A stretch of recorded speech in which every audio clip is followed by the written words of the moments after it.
Il-Partit Laburista qal li l-Ministru tal-Finanzi Tonio Fenech gideb mod sfaċċat meta mmanipula d-diskors tad-deputat Laburista Owen Bonnici sabiex jiġi miftiem li tkellem favur it-tnehhija taż-żidiet tal-għoli tal-ħajja.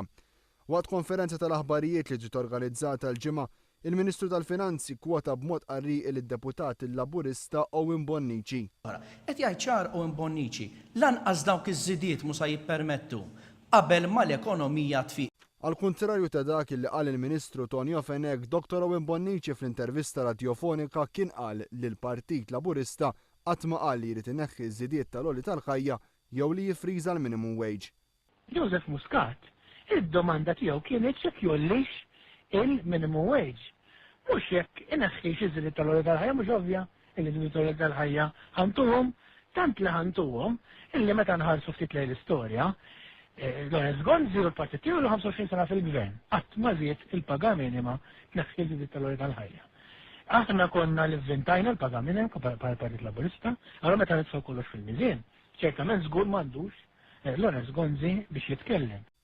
Owen Bonnici saħaq li Tonio Fenech ma jista' jagħti ebda lezzjonijiet għax meta kien Ministru tal-Finanzi kienu il-moħħ wara ż-żieda ta' 500 euro fil-ġimgħa li ħaw u l-Ministri tal-Kabinett tal-Gvern minn wara dar il-poplu.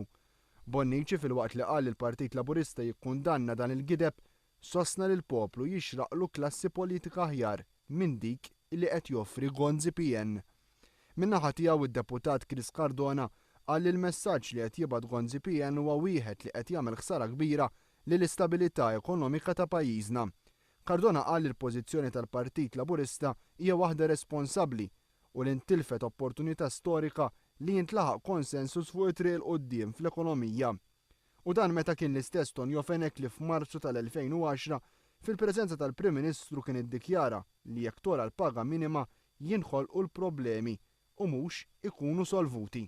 Jekk jien nolli il-minimum wage solvejt problema, jista' jkun li noħloq problema u mhux insolvi. Cardona appella wkoll li Gonzi PN sabiex jimmatura għaliex l-unika friża li teżisti bħalissa hija riflessa fil-politika tal-passat li juża ta' kuljum il-Partit Nazzjonalista.